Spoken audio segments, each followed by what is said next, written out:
자, 성도 여러분, 주일 예배 오신 것을 환영합니다. 우리 앞뒤에 있는 성도들하고 인사 나누겠습니다. 반갑습니다. 네, 반갑습니다. 네. 사도신경으로 신앙 고백하겠습니다. 전능하사 천지를 만드신 하나님 아버지를 내가 믿사오며 그 외아들 우리 주 예수 그리스도를 믿사오니 이는 성령으로 잉태하사 동정녀 마리아에게 나시고 본디오 빌라도에게 고난을 받으사 십자가에 못 박혀 죽으시고 장사한 지 사흘 만에 죽은 자 가운데서 다시 살아나시며 하늘에 오르사 전능하신 하나님 우편에 앉아 계시다가 저리로서 산자와 죽은 자를 심판하러 오시리라. 성령을 믿사오며 거룩한 공회와 성도가 서로 교통하는 것과 죄를 사하여 주시는 것과 몸이 다시 사는 것과 영원히 사는 것을 믿사옵나이다. 아멘. 아멘. 우리 함께 찬양하겠습니다. 거친 세상에서 실패하거든. 함께 찬양하겠습니다.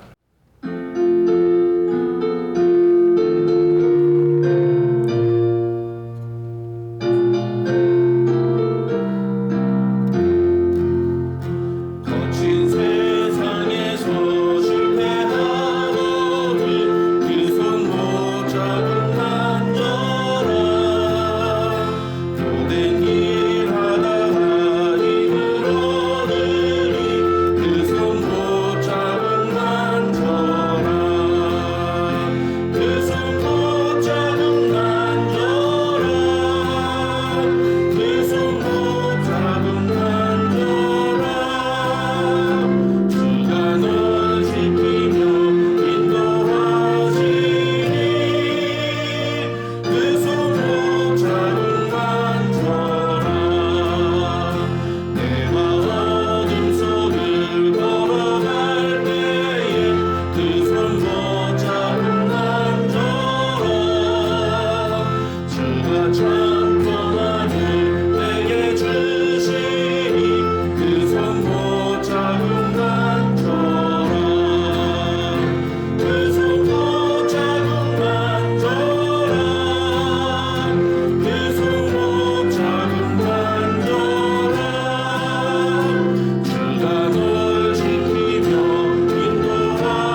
안고 그의 길로 날 인도하시네. 지금 이 자리에서 주를 바라보며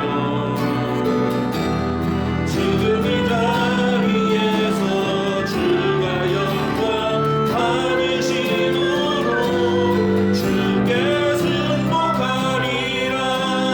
주께 나아가리라.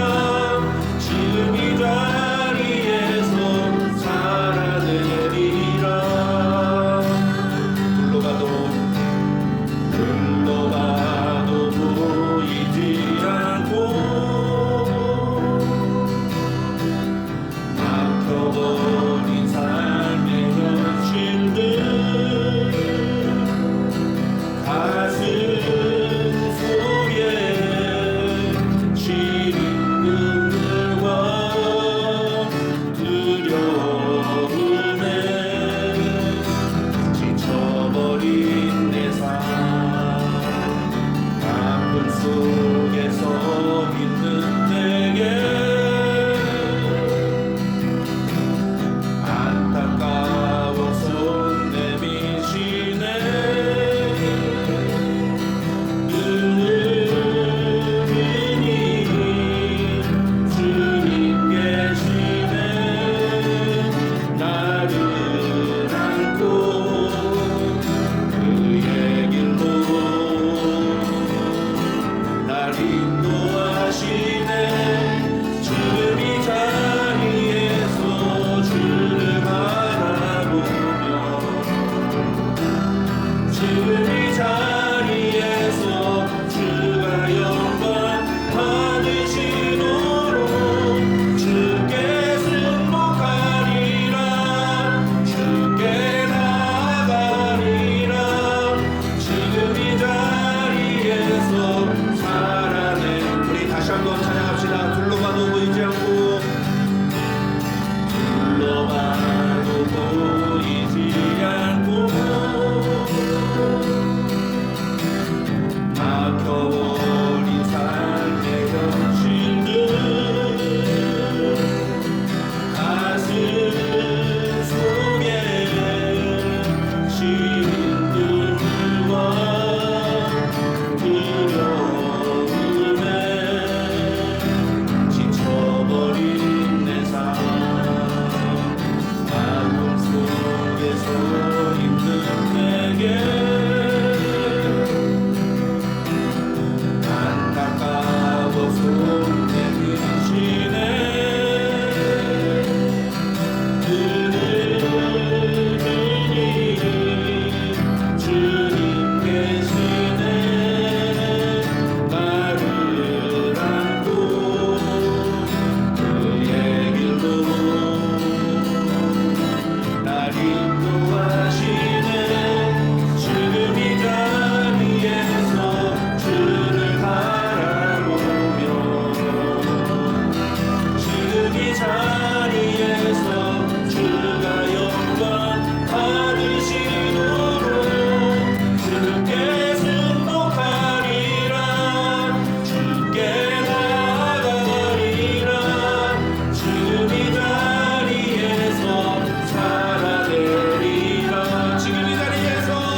자리에서 주를 바라보며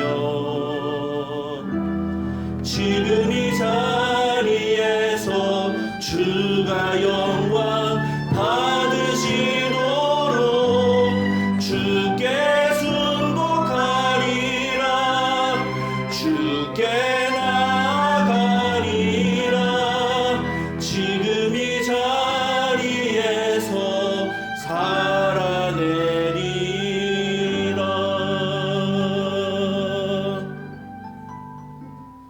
우리 이 시간 함께 기도하겠습니다. 이 시간 기도할 때 하나님 그렇습니다. 우리가 살아가는 그 자리에서 주님을 찬양하며 주님께 영광 돌리는 그리고 주님께 순복하는 우리가 되겠습니다. 오늘도 그런 마음으로 주 앞에 나왔사오니 이 예배를 주님 받아주시고 우리의 마음과 심령을 주님 주의 은혜로 채우시며 예배의 처음 시작부터 끝까지 하나님의 영광이 나타나는 예배 되게 하옵소서. 우리 그렇게 함께 같이 기도하겠습니다. 다 같이 기도하겠습니다.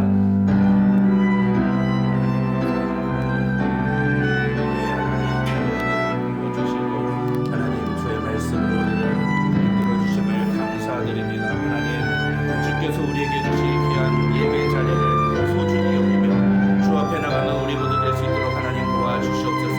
상한 마음과 통회하는 심령으로 주 앞에 나온 사랑하는 주의 백성들을 주님 긍휼히 여겨 주시고 하나님 주의 은혜로 주님 붙잡아 주시옵소서.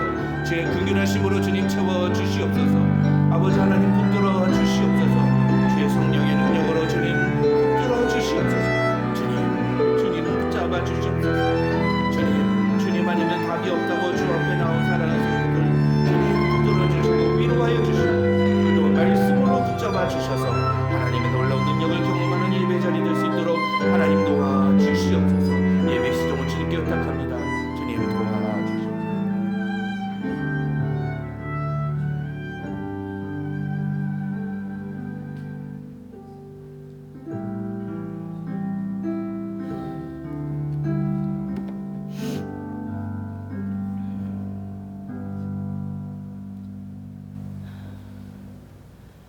공의로우시며 자비하신 하나님 아버지, 오늘도 저희 모두를 주의 은혜의 자리에 모이게 하시니 감사드립니다.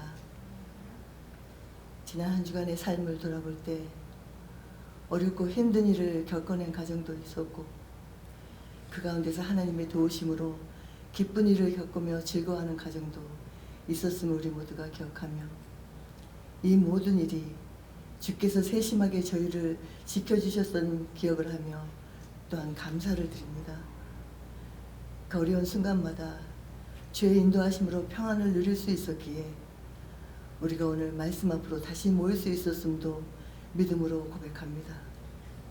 주님, 저희의 연약한 모습을 주 앞에 내려놓고 다시 한번 말씀으로 씻음받게 도와주시옵소서. 주의 뜻을 따른다는 마음과 결단은 있었지만 따르지 못했었던 일들, 사랑을 말하면서도 내 안에 이기심을 내려놓지 못했던 일들, 가까운 이들에게도 상처를 주었던 일들, 하나님의 마음을 아프게 했던 일들을 고백하며 회개합니다. 주님의 크신 자비를 의지하며 주님과 동행하기를 소원하오니 우리의 얼룩진 죄성을 주의 보혈로 덮어주시고 회개 심령들에게 용서의 은혜를 또한 부어주시옵소서.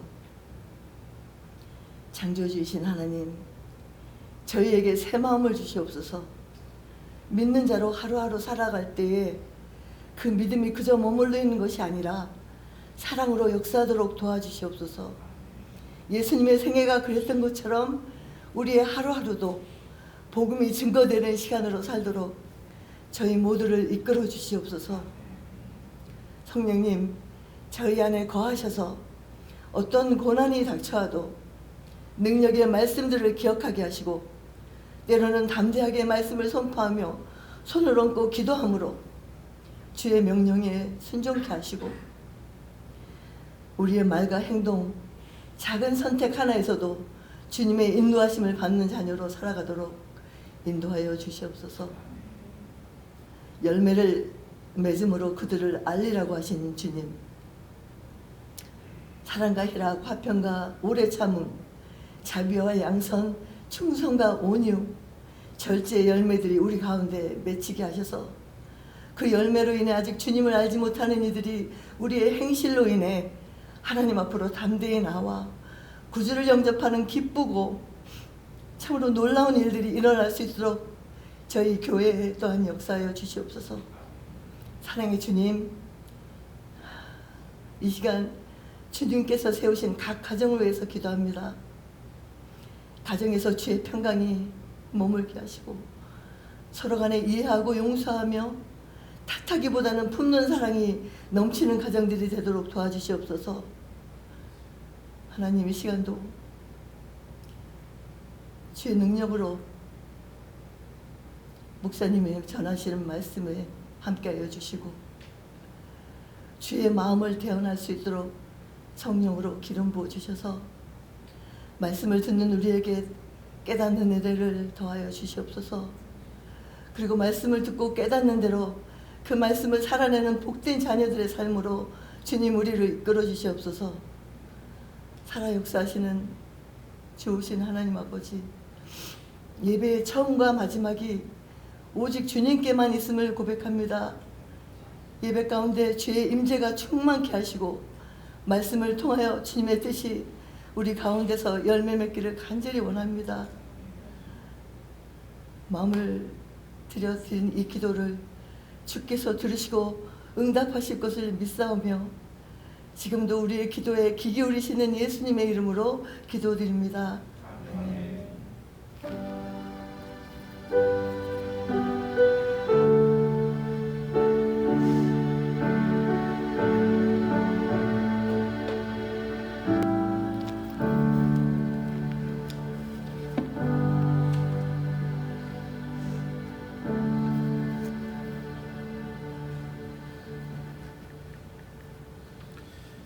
오늘 우리 교실 하나님의 말씀은 열왕기상 2장 13절부터 46절까지입니다.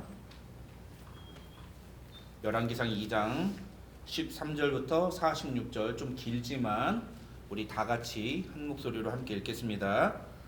13절부터 읽겠습니다. 시작. 학기세 아들 아도니아가 솔로몬의 어머니 밧세바에게 나온지라. 밧세바가 이르되 네가 화평한 목적으로 왔느냐? 대답하되 화평한 목적이니이다. 또 이르되 내가 말씀드릴 일이 있나이다. 밧세바가 이르되 말하라. 그가 이르되 당신도 아시는 바이거니와 이 왕위는 내 것이었고 온 이스라엘은 다 내 얼굴을 내게로 향하여 왕으로 삼으려 하였는데 그 왕권이 돌아가 내 아우의 것이 되었음은 여호와께로 말미암음이니이다. 이제 내가 한 가지 소원을 당신에게 구하오니 내 청을 거절하지 마옵소서. 밧세바가 이르되 말하라. 그가 이르되 청하건대 솔로몬 왕에게 말씀하여 그가 수넴 여자 아비삭을 내게 주어 아내를 삼게 하소서. 왕이 당신의 청을 거절하지 아니하리이다. 밧세바가 이르되 좋다. 내가 너를 위하여 왕께 말하리라. 밧세바가 이에 아도니아를 위하여 말하려고 솔로몬 왕에게 이르니 왕이 일어나 영접하여 절한 후에 다시 왕좌에 앉고 그의 어머니를 위하여 자리를 베푸니 그가 그의 오른쪽에 앉는지라.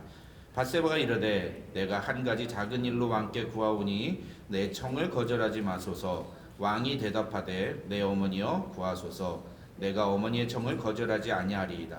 이르되 청하건대 수넴 여자 아비삭을 아도니아에게 주어 아내로 삼게 하소서. 솔로몬 왕이 그의 어머니에게 대답하여 이르되 어찌하여 아도니아를 위하여 수넴 여자 아비삭을 구하시나이까? 그는 나의 형이오니 그를 위하여 왕권도 구하옵소서. 그뿐 아니라 제사장 아비아달과 수리아의 아들 요압을 위하여서도 구하옵소서 하고 여호와를 두고 맹세하여 이르되 아도니아가 이런 말을 하였은즉 그의 생명을 잃지 아니하면 하나님은 내게 벌 위에 벌을 내리심이 마땅하니이다. 그러므로 이제 나를 세워 내 아버지 다윗의 왕위에 오르게 하시고 허락하신 말씀대로 나를 위하여 집을 세우신 여호와께서 살아계심을 두고 맹세하노니 아도니아는 오늘 죽임을 당하리라 하고 여호야다의 아들 브나야를 보내매 그가 아도니아를 쳐서 죽였더라. 왕이 제사장 아비아달에게 이르되 네 고향 아나돗으로 가라. 너는 마땅히 죽을 자이로되 네가 내 아버지 다윗 앞에서 주 여호와의 궤를 메었고 또 내 아버지가 모든 환난을 받을 때 너도 환난을 받았은즉 내가 오늘 너를 죽이지 아니하노라 하고 아비아들을 쫓아내어 여호와의 제사장 직분을 파면하니 여호와께서 실로에서 엘리의 집에 대하여 하신 말씀을 응하게 함이더라. 그 소문이 요압에게 들림에 그가 여호와의 장막으로 도망하여 제단불을 잡으니 이는 그가 다윗을 떠나 압살롬을 따르지 아니하였으나 아도니아를 따랐음이더라. 어떤 사람이 솔로몬 왕에게 아뢰되 요압이 여호와의 장막으로 도망하여 제단 곁에 있나이다. 솔로몬이 여호야다의 아들 브나야를 보내며 이르되 너는 가서 그를 치라. 브나야가 여호와의 장막에 이르러 그에게 이르되 왕께서 나오라 하시느니라. 그가 대답하되 아니라 내가 여기서 죽겠노라. 브나야가 돌아가서 왕께 아뢰어 이르되 요압이 이리이리 내게 대답하더이다. 왕이 이르되 그의 말과 같이 하여 그를 죽여 묻으라. 요압이 까닭없이 흘린 피를 나와 내 아버지의 집에서 네가 제하리라. 여호와께서 요압의 피를 그의 머리로 돌려보내실 것은 그가 자기보다 의롭고 선한 두 사람을 쳤음이니 곧 이스라엘 군사령관 넬의 아들 아브넬과 유다 군사령관 에델의 아들 아마사를 칼로 죽였음이라. 이 일을 내 아버지 다윗은 알지 못하셨나니 그들의 피는 영영이 요압의 머리와 그의 자손의 머리로 돌아갈지라도 다윗과 그의 자손과 그의 집과 그의 왕위에는 여호와께로 말미암는 평강이 영원히 있으리라. 여호야다의 아들 브나야가 곧 올라가서 그를 쳐 죽임에 그가 광야에 있는 자기의 집에 매장되니라. 왕이 이에 여호야다의 아들 브나야를 요압을 대신하여 군사령관으로 삼고 또 제사장 사독으로 아비아다를 대신하게 하니라. 왕이 사람을 보내어 시므이를 불러 이르되 너는 예루살렘에서 너를 위하여 집을 짓고 거기서 살고 어디든지 나가지 말라. 너는 분명히 알라. 네가 나가서 기드론 시내를 건너는 날에는 반드시 죽임을 당하리니 네 피가 네 머리로 돌아가리라. 시므이가 왕께 대답하되 이 말씀이 좋사오니 내 주 왕의 말씀대로 종이 그리하겠나이다 하고 이에 날이 오래도록 예루살렘에 머무니라. 3년 후에 시므이의 두 종이 가드 왕 마아가의 아들 아기스에게로 도망하여 간지라. 어떤 사람이 시므이에게 말하여 이르되 당신의 종이 가드에 있나이다.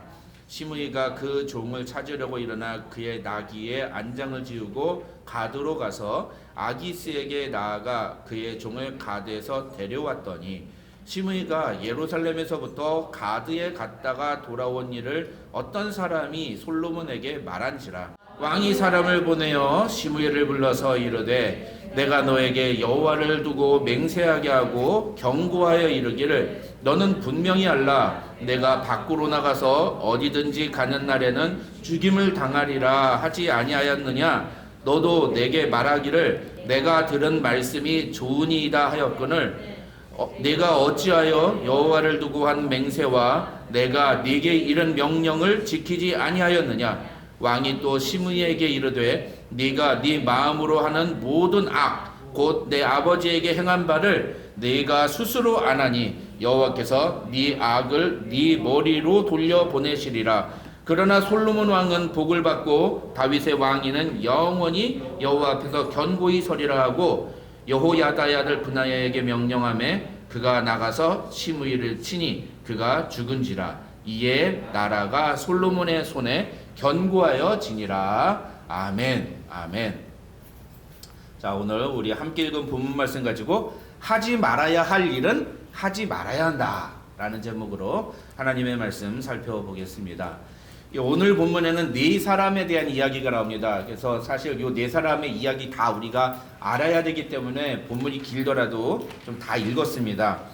한 사람은 1장에서 반역을 일으켰던 솔로몬의 형인 아도니아입니다. 아도니아. 그리고 나머지 세 사람은 지난주에 우리가 살펴봤던 다윗이 죽기 전에 솔로몬한테 요 사람 이렇게 좀 처리해달라라고 유언으로 남겼었던 그 세 사람 누구죠? 요압, 아비아달, 그리고 시므이 요 세 사람입니다. 그래서 요 네 사람이 오늘 본문의 주인공이라고 할 수 있습니다. 먼저 13절부터 18절을 보시면은 아도니아에 대한 이야기가 나옵니다. 정확하게 하면 25절까지인데 13절부터 13절에서 나오는 내용을 핵심만 간추려서 말씀을 드리면 아도니아가 밧세바를 찾아가가지고 다윗이 죽기 전에 다윗을 보필하면서 다윗 곁에서 있었던 그 아름다운 수냄 여자 아비삭, 그 아비삭을 제 아내로 좀 맞이하게 그렇게 말 좀 전해 주십시오. 그러니까 아도니아가 이 아비삭이 너무 예쁜데 아버지하고 잠자리 하지 않았으니까 처녀 아니냐. 그러니까 내가 그냥 그 여자를 데리고 내 아내로 삼겠다. 그걸 솔로몬에게 가서 좀 허락을 좀 받아 주십시오. 이렇게 얘기하는 내용이 나옵니다. 그래서 17절을 보면 아도니아가 이르되 청하건대 솔로몬 왕에게 말씀하여 그가 수냄 여자 아비삭을 내게 주어 아내를 삼게 하소서. 왕이 당신의 청을 거절하지 아니하리이다. 이렇게 얘기하죠.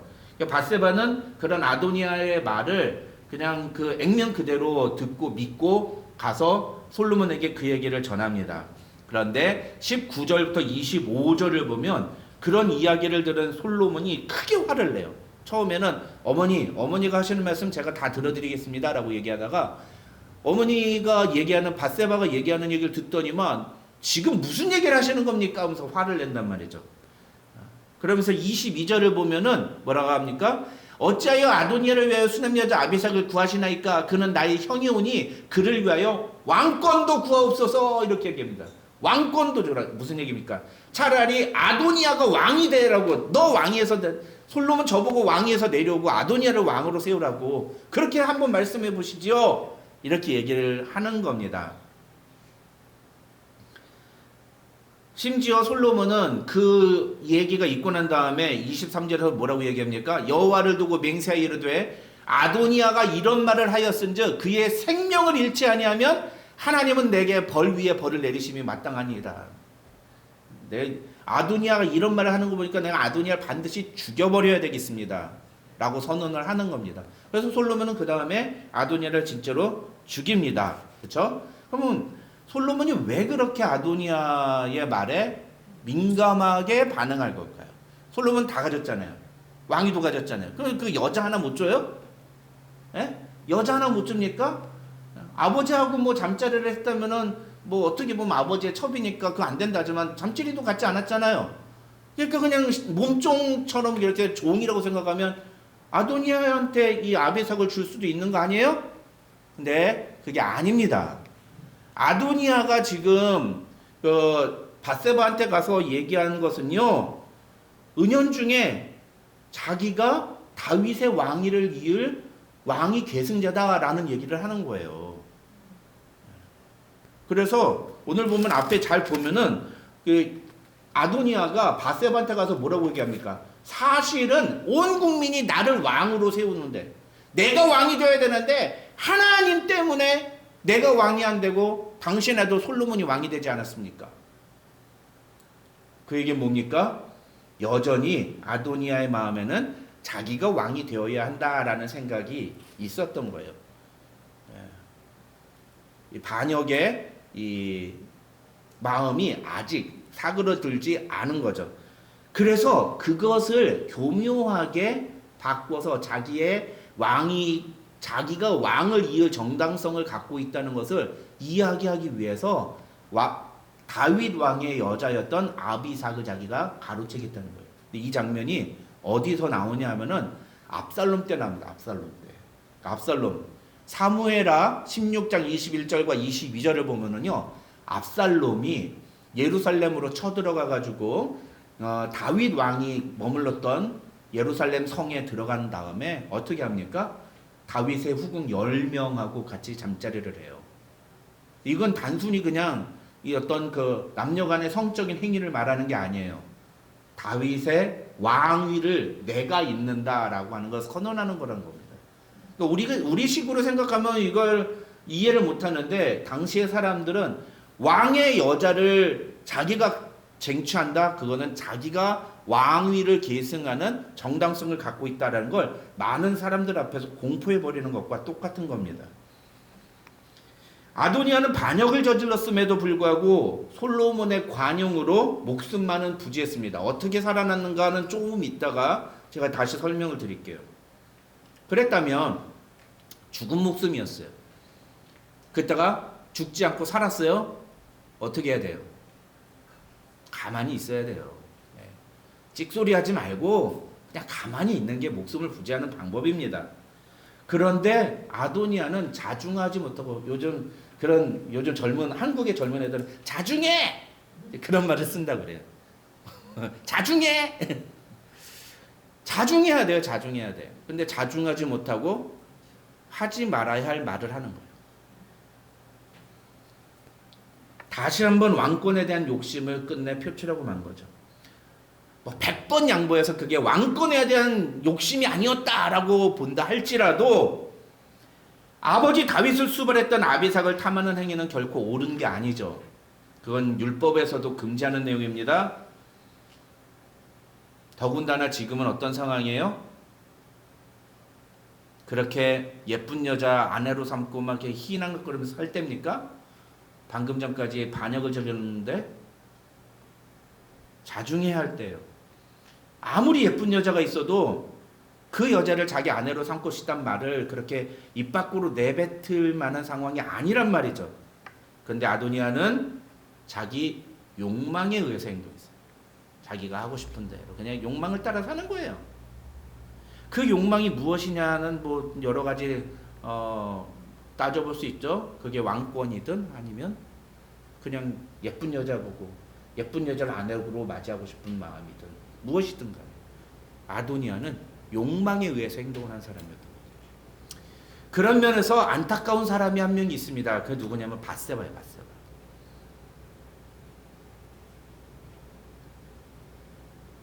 아도니아는 밧세바가 자기를 도와줄 유일한 사람이라고 생각했던 것 같아요. 근데 생각해 보세요. 밧세바는 솔로몬 왕의 엄마예요. 근데 이 그림을 잘 보면 어쨌든 간에 아도니아가 밧세바를 이용해 먹는 거예요. 그렇죠? 이용해 먹는 겁니다.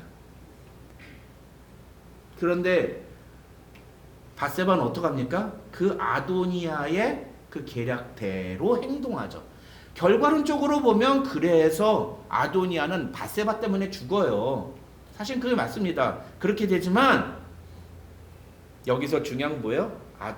밧세바의 어리석음, 지혜 없음. 아도니아가 부탁하는 그 말이 말도 안 된다는 것을 밧세바는 왜 몰랐을까요? 그 정도도 판단이 안 되는 여자였던 거예요. 그건 해소는 안 되는 말이라는 것조차도 판단이 안 됐던 여자인 거예요. 밧세바가. 말도 안 되는 얘기 아닙니까? 어떤 학자의 도대체 왜 밧세바가 이랬을까 했더니 어떤 목사님이 겨우 이렇게 설명한 거는 밧세바에게 있어서 아비삭은 하나의 또 다른 경쟁자였다는 거예요. 눈에 가시였다는 거죠. 그래서 저거 치워버려야 된다. 저 X를 빨리 치워버려야 되겠다라고 생각을 해서 여성의 질투심에서 아비삭을 달라는 아도니아 말을 그렇게 따랐다 이렇게 설명을 하기도 합니다. 추측이에요. 근데 그랬든 안 그랬든 어쨌든 결론은 뭡니까? 밧세바는 아도니아의 말에 따라갔다는 거죠. 밧세바가 생각이 있는 사람이었다면 아도니아가 그런 부탁을 할 때 아도니아를 말렸어야죠. 책망을 해야 됩니다. 아도니아, 따지고 보면 너도 내 아들뻘인데 너도 내 아들이다. 너 그러면 안 된다. 너 지금 네가 솔로몬이 그나마 너한테 자비를 베풀어 준 거 모르냐? 네가 지금 무슨 정신이 있는 거냐? 너 지금 네가 말하는 게 무슨 뜻인지나 알고 있냐? 너 그렇게 하면 죽는다. 얘기해 줘야 되는 거예요. 사랑 안에서 참된 것을 말해야 되는 겁니다. 근데 대부분이 어떻게 합니까? 오늘 밧세바의 모습은 우리의 모습이에요. 침묵하는 다수, 상관하지 않는, 제가 부탁했잖아. 제가 부탁한 대로 그냥 난 한 것뿐이야. 아니란 말이죠. 사랑이 있다면 참된 것을 말해줘야죠. 아도니아, 너 그러면 죽어. 너 그러면 안 돼. 너 그게 잘못된 거야. 그런 말하지 않는 밧세바의 모습은 생각 없는 거예요. 생각이 없는 거예요. 생각 없이 사는 거예요. 생각 없이 사는 거예요. 전 사실 좀 너무 안타까워요, 이 밧세바. 근데 오늘은 뭐 밧세바는 사실 뭐 논외로하고 아도니아는 어떻게 했다고요? 자기 욕망대로 행동했다. 욕망대로 행동했다. 이게 중요한 거죠. 주보에 거기 빈칸이 있습니다. 거기 기록하면서 따라오시기 바랍니다. 그 다음 26절부터 46절을 보면은 다윗이 죽기 전에 솔로몬에게 처리를 부탁했던 세 사람에 대한 이야기가 나와요. 세 사람. 누구예요? 요압, 아비아달, 시므이. 요 세 사람입니다. 그 중에 먼저 26절과 27절에는 제사장 아비아달에 대한 이야기가 나옵니다. 아비아달. 27절을 보면 솔로몬은 아비아달을 제사장직에서 파면시켜 버립니다. 사실 이 아비아달도 반역에 동참했다는 이유만으로도 죽음을 사형을 당해야 마땅한데, 아비아달이 다윗 시절에 다윗과 함께 고생하고 다윗을 성실히 섬겼다는 이유로 솔로몬은 이 아비아달을 죽이진 않아요. 그럼 어떻게 합니까? 귀향을 보냅니다. 네 고향으로 가라. 그 고향이 아마 광야 지역이었던 것 같아요. 그래서 이 아비아달은 자기의 고향 아나돗이라는 동네로 돌아갑니다. 그리고 난 후에 35절을 보면 솔로몬은 제사장 사독을 아비아달의 자리에 대신 앉힙니다. 임명을 하는 거죠. 사실 엄밀히 말하면요, 왕은 제사장을 임명할 권한은 없어요. 제사장은 누가 임명합니까? 하나님이 임명하세요. 제사장은 임명이 아니에요. 계승직이지. 세습이에요. 세습. 제사장은 구약. 그래서 오늘날 시대의 목사님을 제사장이라고 얘기하는 건 진짜 바보 같은 얘기예요. 목사는 계승직이 아니에요. 목사는 계승되지 않아요. 아버지가 목사였다고 아들이 목사 되지 않습니다. 목사는 각자가 하나님께로부터 부름을 받아야 되는 거예요. 그러니까 목사를 제사장이라고 얘기하는 사람은 이건 성경이 뭔지도 모르고 얘기하는 사람인 겁니다, 여러분. 다행히 우리 교회에서는 그런 분이 없어서 제가 참 감사한데, 예전에 있던 교회에서는 목사님은 제사장이시잖아요. 장모님은 뭐예요? 레위인들이래. 내가 그 말 듣고 얼마나 기가 막히던지. 아닙니다, 여러분. 근데 제사장은 세습이 되고, 아버지가 제사장이면 아들이 제사장, 그 다음에 그것도 이스라엘의 12지파 중에 오직 레위 지파 속에서도 아론의 가문, 아론의 자식들에게만 제사장 직분이 계승이 되었단 말이죠. 한 가문에게만 주어지는 특권이었단 말이에요. 그렇죠? 그러니까 이거를 왕이 파면을 하고 말고할 수 있는 성질의 것이 아니에요. 그렇지 않습니까? 근데 솔로몬이 무슨 권한으로 아비아들을 파면을 시켜요? 잘못된 거 아닌가요? 솔로몬이 만약에 그렇게 하나님의 그 권한을 침범해가지고 지 마음대로 제사장을 파면했다면 성경은 반드시 그 부분에 대해서 책임을 묻고 솔로몬에 대해서 하나님이 어떻게 처리하셨다는 내용이 나왔을 겁니다. 그런데 놀랍게도 성경 어디에도 하나님께서 그런 솔로몬의 결정에 책망하시고 지적하셨다는 내용이 나오지 않죠. 심지어 사독을 아비아달 대신에 제사장으로 세웠다는 것에 대해서도 아무 얘기가 안 나옵니다. 그래서요, 보세요. 이 이후로부터 이스라엘은 이 제사장 가문이 이 사독의 후예들로 쭉 이어집니다. 이 사독의 후예들로 쭉 이어집니다. 그리고 아비아달은 고향으로 내려가요. 그게 26절과 27절의 내용이에요. 근데 아비아달은 고향으로 내려가서 아무것도 하지 않아요. 그래서 어떻게 됐다? 죽었다? 아니, 죽었다가 아니라 목숨만은 살았다. 그게 결론이에요. 그게 26절, 27절의 결론이에요. 아무것도 하지 않았어요. 그래서 목숨만은 산 거예요. 이 아비아달은. 그 다음 사람이 누구예요? 요압이에요. 요압. 28절로 34절에는 요압의 이야기가 나옵니다. 솔로몬이 아도니아를 죽이고 아비아들을 귀양을 보냈다라는 이야기가 쫙 퍼지니까 요압은 바로 직감합니다. 아, 다음은 나구나. 알아챕니다. 그래가지고 어떤 행동을 취합니까? 요압이 여호와의 장막으로 뛰쳐갑니다. 여호와의 장막으로 가서 제단의 뿔을 잡았다라고 성경은 나와요. 이 제단의 뿔이 어디일까요? 오늘도 제가 아까도 말씀드렸습니다만 예배당 딱 들어오니까 야, 아침에 무슨 어디서 번제를 드셨나? 아, 고기 구운 그 맛있는 냄새가 그냥 진동을 하더라고요. 여러분 못 느끼셨어요? 아, 데리야끼 그 숯불에 구운 데리야끼 냄새가 진동을 하는데 이 제단이라는 게 그거예요. 매일 성막에서 드려지는 그 번제단.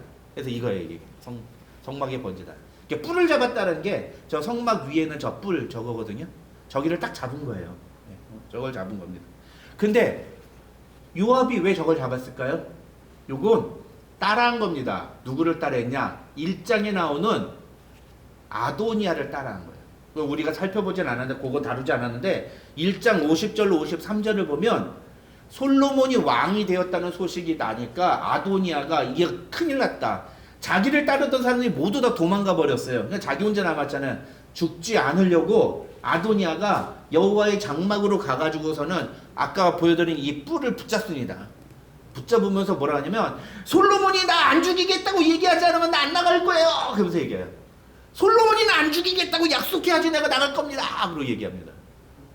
그러니까 솔로몬이 좋아, 내가 죽이진 않을게. 대신에 너 행동 조심해. 내가 지켜볼 거야. 네가 만약에 잘못하는 일 하나라도 발각이 되면 그땐 너 죽는다. 이렇게 경고를 합니다. 네. 그래서 아도니아는 죽지 않고 살아난 거예요. 반역을 저질렀는데도 죽지 않고 살아난 거예요. 근데 어떻게 했다고요? 아비삭을 달라고 요구를 한 거예요.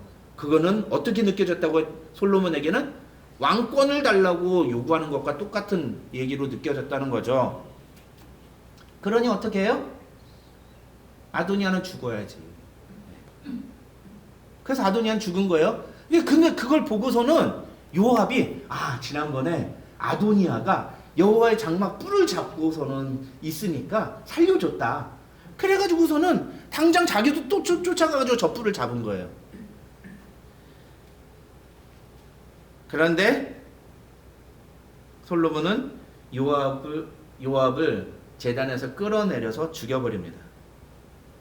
아도니아는 살려줬던 솔로몬이 요압은 가차없이 죽어버려요. 그 내용이 28절부터 34절의 내용이에요. 그냥 그렇게만 이해하시면 됩니다. 여러분 사실요, 아도니아가 그 제단의 뿔을 잡았다고 해서 아도니아를 살려줘야 되는 이유는 없어요. 성경 어디에도 그런 내용이 나오지 않습니다. 그러니까 그런 근거가 없는 행동이에요. 그냥 솔로몬이 아도니아를 살려줬던 이유는 그 제단의 뿔을 잡아서가 아니라 살려주세요라고 애원했기 때문에 살려줬던 거예요. 한번 기회를 준 거죠.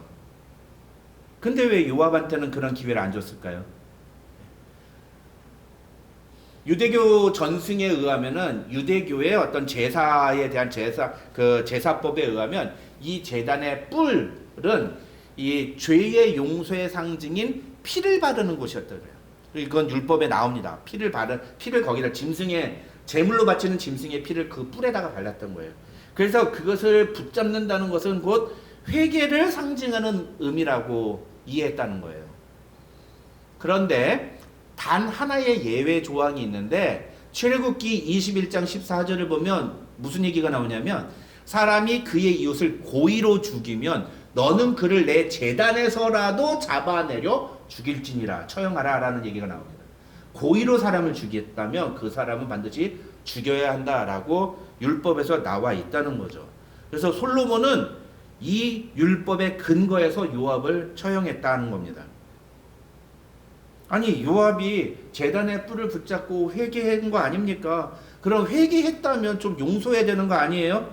박 목사님 맨날 그렇게 얘기하시잖아요. 회개한 사람은 용서해줘야 된다. 회개한 사람은 무한정으로 용서해줘야 된다. 그 말씀하셨잖아요. 그런데 결론만 말씀을 드리면 요압이 성소의 뿔을 붙잡은 것은 회개라고 볼 수 없다는 것이 학자들의 의견이에요. 학자들은 아도니아가 붙잡은 것은 회개라고 볼 수 있지만 요압이 붙잡은 것은 회개라고 볼 수 없다라는 거예요. 요압은 그저 자기 목숨을 부지하고 싶은 소망에서 그런 행동을 했다는 거예요. 그러니까 요압의 마음에는 자기가 잘못했다는 것을 전혀 표현하지 않았다는 거죠. 그 어디에도 요압이 자기가 잘못했다는 것을 표현하지 않았다는 거예요. 아도니아는 어떻게 했어요? 목숨만 살려주세요 라고 얘기한 그 표현 자체가 자기가 잘못했다는 걸 인식했다는 겁니다. 근데 아도니아는 그걸 잊어먹은 거예요. 그리고 해서는 안 되는 행동을 한 거고. 요압은요? 요압은 가짜 회개라는 거예요. 이게 이제 학자들의 설명이에요. 요압은 가짜 회개를 한 거예요. 겉으로 보기에는 회개를 하는 것처럼 보였지만 아니다. 요압은 회개를 한 게 아니었다라는 겁니다. 더군다나 요압은요, 이 아까 살펴봤던 이 출애굽기 21장 14절의 근거에서도 그가 비록 성막 제단에 있는 뿔을 잡았다 할지라도 그는 잡아다가 끌어내려서 죽여야 되는 사람이었어요. 왜요? 억울한 피를 흘렸기 때문에. 억울한 사람, 죄 없는 사람 2명을 고의로 죽였기 때문에. 고의로 죽였기 때문에. 다윗이 죽이지 말라고 명령했는데 죽였단 말이죠. 그러니까 요압은 그 제단의 뿔을 잡았다 하더라도 끌어내려서 처형을 해야 마땅한 사람들이었다는 겁니다. 솔로몬은 바로 이 조항에 근거해서 요압을 처형했다. 어쨌든 요압이 그렇게 죽임을 당한 것은 무엇이었습니까? 가짜 회개를 했기 때문입니다. 사실은 요압도 아도니아처럼 진짜 회개를 했다면 어땠을까요? 차라리 진짜 바짝 엎드리고 그냥 목숨만 살려주십시오. 제가 정말 죽을 죄를 졌습니다라고 자신의 죄를 진짜 인정했다면 어땠을까요? 근데 그런 행동을 안 하고 하지 말아야 돼. 가짜 회개를, 가짜 회개. 우리도 어린애들 키울 때 많이 보셨죠? 뭐 잘못했을 때 혼내려고 그러면 엄마 잘못했어요, 엄마 잘못했어요. 저도 많이 그랬습니다. 제 아내에게. 가짜 회개를 하는 거예요. 뭘 잘못했어? 내가 미안해. 속으로 미안하다고 생각 안 하는데. 근데 그래도 어쨌든 간에 미안하다고 해야 된다는 거예요. 근데 그런 가짜 회개하면 안 된다는 거죠. 진짜 회개를 해야 돼. 진짜 회개. 특히나 하나님 앞에서. 너는 왕이잖아, 왕. 자기의 목숨이 달린 일인데. 진실함이 있어야 되는. 진실함이 없이 가짜 회개. 그저 목숨만 부지하려고 했다는 거예요. 그게 요압의 문제였다는 거죠. 마지막으로 36절부터 46절을 보면 솔로몬은 시므이에게 예루살렘 성 밖으로 나가지 말라. 네가 만일 예루살렘 성 밖을 나가는 날에는 너는 반드시 죽임을 당할 것이다. 이렇게 얘기를 합니다. 그런데 39절을 보면은 그로부터 3년이 지나서요. 3년이 지나서 시므이의 2 종이 아기스에게 도망가 가지고서는 가드 지역으로 내려가는 그런 사건이 발생을 합니다. 그래서 시므이는 이 2 종을 찾기 위해서 가드로 내려가고 시므이가 예루살렘 성을 떠나서 가드에 갔다 왔다는 이야기가 솔로몬의 귀에 들어가요. 그래서 솔로몬이 그것을 근거로 해서 이 시므이를 죽였다라는 내용이 36절부터 46절까지의 내용입니다. 여기서 핵심은 42절이에요. 분명히 솔로몬은 시므이에게 내가 너에게 여호와를 두고 맹세하게 하고 경고하여 이르기를 너는 분명히 알라. 네가 밖으로 나가서 어디든지 가는 날에는 죽임을 당하리라. 여러분 이거 읽는데 뭐가 생각나지 않으세요? 내가 동산에 있는 모든 과실은 다 먹되 동산 중앙에 있는 과실은 먹지 말라. 이것을 먹는 날에는 정녕 죽으리라. 저는 이 말씀을 읽는데 그 창세기에 아담과 하와에게 하나님이 하셨던 경고의 메시지가 생각이 났어요. 무슨 말입니까? 시므이는 솔로몬의 경고를 무시하고 자기 마음대로 행동하는 겁니다. 경고를 무시한 거예요. 경고를 무시해요. 시므이가 왜 그렇게 행동했을까요? 학자들은 그 이유를 두 가지로 제시를 합니다. 첫 번째, 성경에 분명히 3년이라는 시간이 흘렀다라고 표현을 하고 있던 거예요. 3년. 그러니까 3년이라는 시간이 흐르니까 마음이 해이해졌다는 거예요. 둔감해졌다는 거죠. 이제는 좀 움직여도 되겠지라고 자기 혼자 생각했다는 거죠. 그 다음에 두 번째는 그때에 그렇게 3년이나 지난 그런 상황에서 실제적으로 자기의 두 종이 도망을 가버리는 문제가 발생했다는 거예요. 그러니까 실제적인 문제가 발생한 거예요. 사유가 일어난 거죠. 그랬다면 시므이는 이 문제를 어떻게 처리하는 게 옳았을까요? 네? 학자들은 시므이가 만약에 솔로몬에게 이 사실을 먼저 고하고 제 종 2명이 이렇게 도망을 갔습니다. 왕이시여, 제가 갔다 올 수 있도록 이 종만 잡아가지고 오겠습니다라고 허락을 구했다면 아마 솔로몬이 시므이를 죽이진 않았을 것이다. 그게 아니라면 그러면 넌 있어, 내가 사람 보낼 테니까 라고 했을 수도 있다. 그렇게 설명하기도 합니다. 그것 뭐 다 추측이긴 추측이에요. 근데 어쨌든 간에 중요한 건 뭐예요? 정말 그렇게 시므이가 자기 종을 찾아와야 되겠다고 생각했다면 먼저 솔로몬한테 이야기를 했어야 된다. 왜요? 그게 솔로몬의 권위를 인정하는 태도이기 때문이에요. 자기에게 죽음을 걸고 경고를 했던 그 왕에 대한 권위를 인정하는 태도이기 때문이에요. 근데 시므이는 결론적으로 솔로몬의 권위를 무시한 거예요. 지 마음대로 경고를 무시하고 자기 마음대로 행동한 이 시므이의 행동은 다시 말하면 솔로몬의 권위를 무시하는 행동이에요. 하지 말아야 되는 행동이에요. 하면 안 되는 행동입니다. 근데 그 선을 넘어버렸다는 거죠. 정리해 봅시다. 아도니아는 무엇을 잘못했습니까?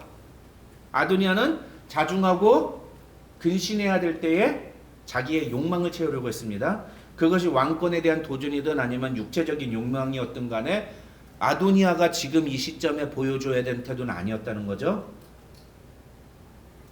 그런데 아도니아는 욕망에 의해서 행동했습니다. 요압은 어떻게 했습니까? 요압은 겉으로 보기에는 회개하는 척 했지만 진짜로 회개하지 않았어요. 그저 살기 위해 발버둥 쳤을 뿐입니다. 가짜 회개를 보여준 거예요. 마지막으로 시므이는 어떻게 했습니까? 경고를 무시하고 자기 마음대로 행동했습니다. 이게 무슨 의미라고요? 솔로몬의 권위를 무시한 거예요. 권위를 무시한 거다. 아버지 엄마가 너 여기 꼼짝 말고 여기 벽 보고 서 있어! 라고 했는데 자식이 싫어! 내 마음대로 할 거야! 그러면서 가면 어떻게 돼요? 옛날에 저희 집 같았으면은 그냥 몽둥이로 갖다 맞아가지고 개 패듯이 끌고 우물가에다 던져버려요. 저희 어머니 저한테 그랬어요. 그러면서 항상 성경 말씀에 성경에 채찍으로 때려도 자식이 죽지 않는다고. 근데 제가 돌아보면 제가 고집이 셌던 거예요. 제가 또 한 고집 하거든요. 그런 얼마나 어리석은 행동이에요. 부모의 권위를 인정하지 않는 자녀는 성경에서는 뭐 가차없이 처벌하라고 되어 있어요. 근데 왕이잖아, 왕. 자기 목숨을 걸고 경고를 했는데 그 왕의 그 경고를 무시해. 이런 어리석은 일이 있나? 하지 말아야 될 일이에요. 뭐 누가 봐도 명백한 건데. 여러분, 근데 사실요, 솔로몬은요, 이 세 사람을 그냥 즉시 죽여도 됐어요. 솔직히 말하면. 근데 안 죽였잖아요. 그쵸? 기회를 준 거예요. 목숨을 부지할 수 있는 기회는 준 거예요. 아도니아도 그렇고 아비아달도 그렇고 시므이도 그렇고 곧바로 죽이지 않았어요. 요압의 경우에는 30절과 31절을 보면은 요압이 자기 제단에서 죽겠다라고 얘기합니다. 그러니까 그래, 그럼 네 말대로 해줄게. 그러면서 죽이는 거예요. 네. 만약에 요압이 아도니아가 그랬던 것처럼 솔로몬이 나를 죽이지 않겠다고 약속할 때까지 내가 여기서 나가지 않겠습니다. 그래도 죽였을 거야. 그렇지만 말을 조심해야 돼요. 내가 여기서 죽겠다. 그러니까 그래 그럼 거기서 죽어라. 그래서 죽이는 거예요. 여러분 이것도 성경에 또 나와요. 어디서 나온 줄 아십니까? 이스라엘 백성들이 출애굽하고서 광야에서 민수기 13장 14장에 이 가나안 땅 들어가려고 그러는데 가나안 땅 정탐꾼이 갔다 와서 보니까 와 그 땅에 거인들이더라. 막 과일도 막 이따 많았고 우리가 감히 상대가 안 돼. 그러니까 어떡합니까? 온 이스라엘 백성들이 들고 일어나서 모세와 아론한테 막 욕하면서 우리가 차라리 여기서 죽는 게 낫겠다. 하나님이 어떻게 하세요? 그래? 그럼 네 말대로 해줄게. 여러분 어떤 상황에서든지 말 조심하셔야 돼요. 아무 말이나 막 하시면 안 됩니다. 근데 제가 가끔 가다 보면 저분은 저렇게 말하면 안 되는데 그런 분들이 있어요. 함부로 말해요. 함부로 말하면 안 됩니다. 함부로 말하면 안 돼요. 말 조심을 해야 돼요. 말 조심. 어쨌든 결론적으로 이 사람들은 모두 다 곧바로 처형되지 않았어요. 우리 식으로 말하면 용서의 은혜를 한번 받은 사람들입니다. 한 번 목숨을 부지한 사람들이에요. 그랬다면 그 은혜에 합당한 태도를 보여주었어요. 그런데 이들은 하지 말아야 할 행동을 함으로써 자신들의 심판을 자초했습니다. 여러분 2주 전에 우리는 다윗을 다루면서 다윗은 해야 할 일을 하지 않으므로 문제가 일어나게 했다라고 얘기했죠. 오늘은 아도니아, 요아, 시므의 모습을 보면서 무엇을 볼 수 있습니까? 하지 말아야 할 일을 해버림으로써 문제를 일으킨 거예요. 완전 정반대죠. 다윗하고. 다윗은 해야 할 일을 하지 않음으로써 아도니아, 요압, 시므에는 하지 말아야 할 일을 함으로써 문제를 일으킨 겁니다.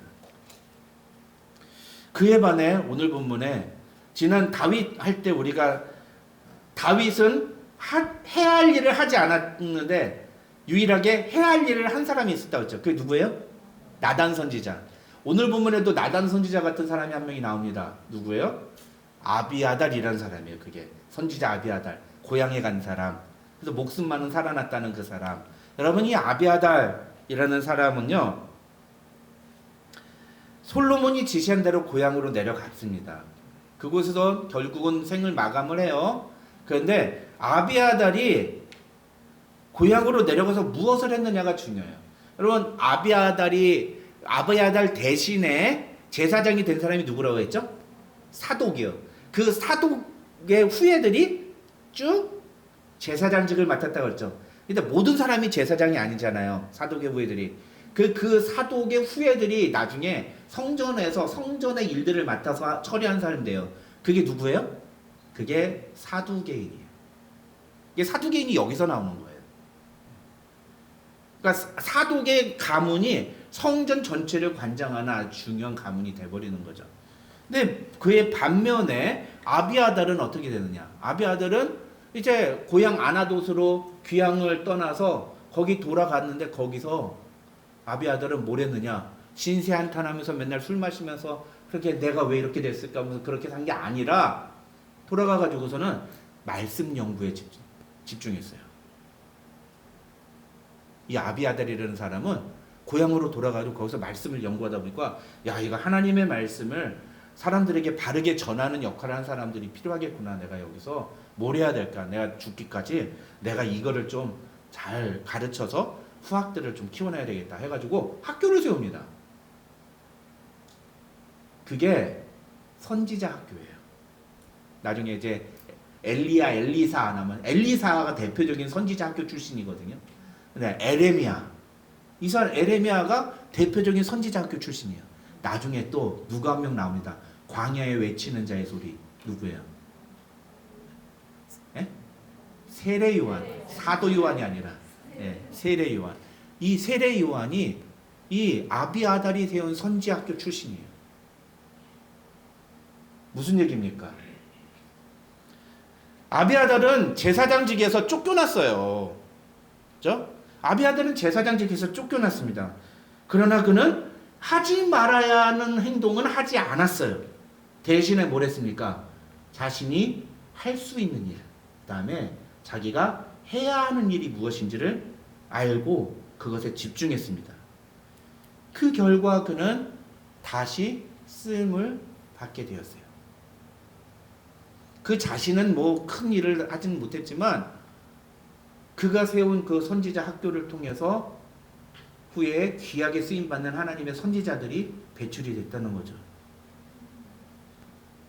하나님이 이 아비아달에게 세컨드 찬스를 주신 거예요. 제가 미국에서 사역을 하다가 뉴질랜드를 갔을 때 저 스스로 내가 귀향 온 것 같았어요. 왜냐면 그 동네는 진짜 귀향지 같아요. 산 높이 있는 동네예요. 그 동네를 가려면은 산을 1시간을 또 쭉 올라가야 돼요. 예. 그리고 동네가 되게 작아요. 인구가 다 해봤자 6만 명밖에 안 돼요. 우리 지금 이 베이커스필드는 60만 명이잖아요. 6만 명밖에 안 돼요. 동네 제일 끝에서 제일 끝까지 가는데 10분이면 다 걸려요. 거기에 한인이 한 300명도 안 돼. 250명, 저희 한 200명, 250명 정도 되는 그런 동네였어요. 그래 내가 가가지고 야 내가 이게 뭐 하는 건가. 하나님 나를 귀향을 보내셨나 보다. 얼마나 서럽고 막 눈물이 나든지 내가 뭘 그렇게 잘못했다고.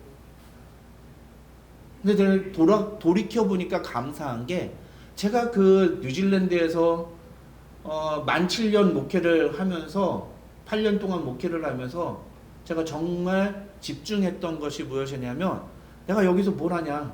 하나님의 말씀이나 연구하자. 그래서 말씀을 깊이 연구했어요. 매일마다.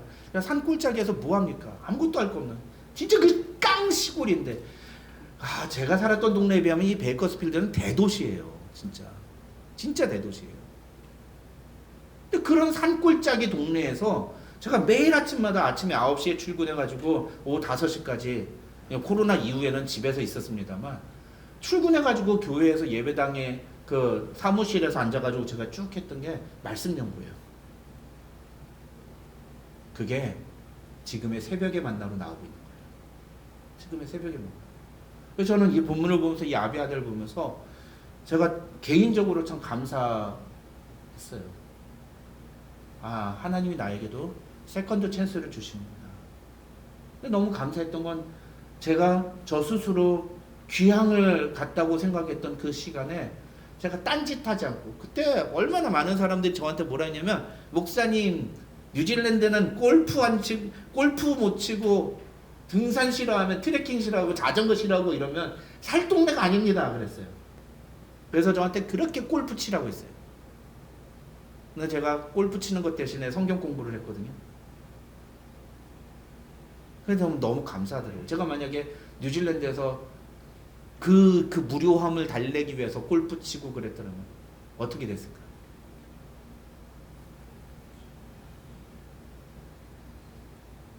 인생에 깊은 실패의 순간이 있을 수 있어요. 우리 모두 다. 그때 우리가 해야 되는 것은 그런 상황 속에서도 내가 해야 할 일이 무엇인가, 내가 할 수 있는 일이 무엇인가를 찾고 그 일에 집중하는 거예요. 오늘 우리 함께 부른 찬양 지금 이 자리에서, 지금 이 자리가 우리가 보기에는 험한 골짜기 같고 빈들의 마른 풀 같은 그런 광야 같은 곳일 수도 있어요. 우리가 지금 처해 있는 그 현실이 결코 만족스럽지 않은 그런 상황, 힘들고 어렵고 누가 내가 할 수만 있으면 여기를 좀 벗어나고 싶다 이런 상황일 수도 있어요. 그런데 그런 자리에서 내가 지금 할 수 있는 게 무엇인가? 하나님의 뜻을 따라. 그래서 그 찬양에 뭐라고 됐습니까? 주께 나아가리라, 주께 순복하리라, 지금 이 자리에서 살아내리라. 그때 하나님이 우리에게 세컨드 찬스를 주시는 겁니다. 열왕기상 1장과 2장을 통해 우리는 세 종류의 사람을 살펴보게 됩니다. 해야 할 일을 하지 않았던 다윗, 할 수 있는 일, 또 해야 할 일을 했던 나단, 솔로몬, 아비아달. 그리고 하지 말아야 할 일을 함으로써 자신의 심판을 자초했던 아도니아, 요압, 시므이. 여러분, 우리도 마찬가지입니다. 우리는 십자가의 은혜로 죄 용서함을 받은 자들입니다. 그렇다면 해야 할 일을 하고 하지 말아야 할 일을 하지 않는 바른 태도를 보여줘야 합니다. 그것이 신자의 바른 모습입니다. 여러분 어떻습니까? 여러분 지금 무슨 모습을 보여주고 있습니까? 하나님 앞에서 바른 삶의 모습을 보여주는 저와 여러분 되시기를 주님의 이름으로 축원합니다. 기도하겠습니다.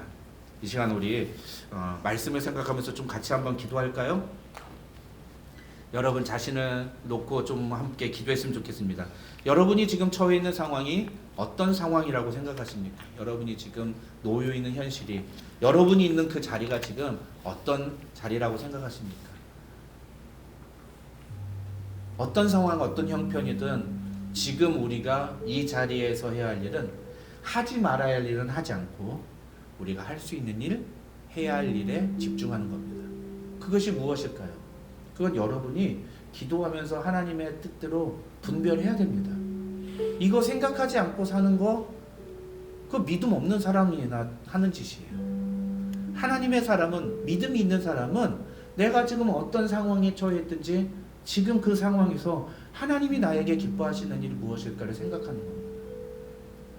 우리 모두 그렇게 우리에게 주어진 삶을 하나님의 뜻을 따라 살기를 결단하며 나아가겠다고 고백하며 함께 나갔으면 좋겠습니다. 우리 함께 나같이 한 목소리로 같이 기도하겠습니다. 다 같이 기도합니다. 아버지 하나님 감사합니다. 하나님 우리에게 변신을 허락하여 주시고 말씀을 통해 우리에게 주의 뜻을 분별할 수 있도록 하나님 허락해 주시며 감사합니다. 하나님 오늘 주신 말씀을 통해 우리는 과연 무엇을 하고 있는지, 우리가 해야 할 일에 집중하고 있는지, 아니면 하지 말아야 할 일을 하고 있지는 않은지 우리 자신을 돌아보는 이 아침이 되게 하여 주시옵소서.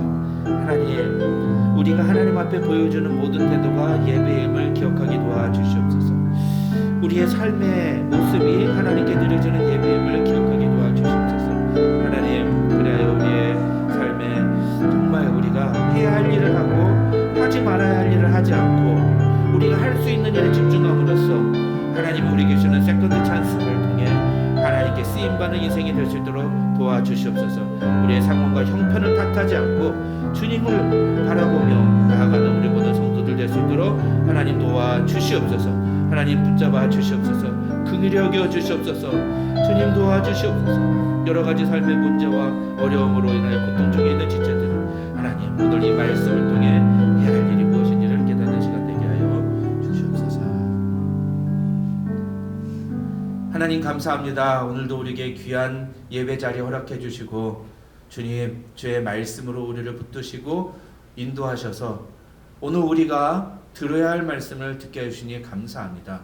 이 말씀을 듣고 깨닫고 그 말씀을 우리 마음판에 새겨 30배, 60배, 100배의 결실을 맺는 귀한 성도들 될 수 있도록 하나님 축복하여 주시옵소서. 감사드립니다. 예수님의 이름으로 기도드립니다. 아멘. 교회 소식 알려드립니다. 주보를 참조해 주시기 바랍니다.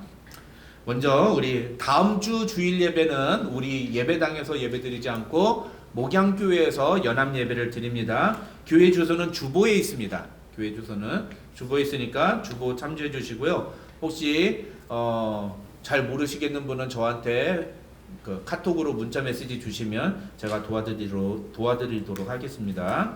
새벽에 만나와 수요기도에 적극적으로 참여해 주시기를 부탁을 드립니다. 가끔 가다 보면은 새벽에 만나가 현저하게 숫자가 떨어지는 10몇 회 뭐 이렇게 나오는 경우가 있어요. 그 중에 한 4번은 적은 것 같아요.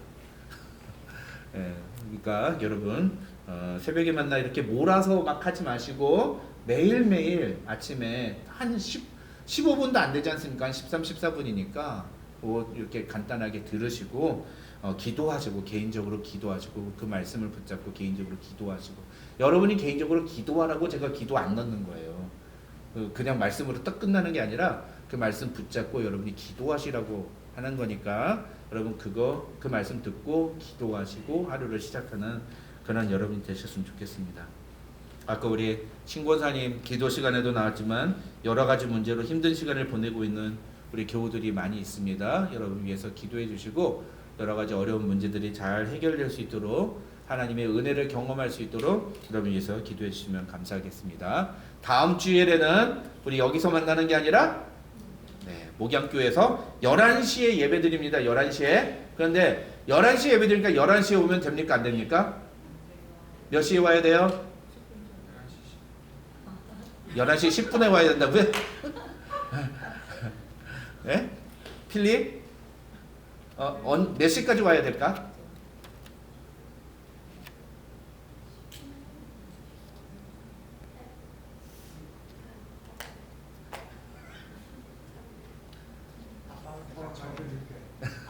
You didn't understand what I'm saying? Next week, we are not gathered in this worship chapel. What time will you coming to 목양교회? 10:30. Okay, 10:30. 10:30라고 그랬어요. 아, 10:15. 아, 예, 난 10:30라고 들렸어요. 10:50. 오케이, 10:50. 좋아, 그래도 괜찮아. 10:50. 네, 감사합니다. 목양교회 물으시는 분은 없으시죠? 네, 다 오시고 다음 주에 또 우리 여전도회에서 우리 아버지 날을 맞이해서 귀한 음식을 준비해서 또 함께 섬기는 그런 시간 갖도록 하겠습니다. 우리 다 같이 일어나셔서 우리 주보에 있는 지금 이 자리에서 우리 함께 찬양하고 축도함으로 예배 마치겠습니다.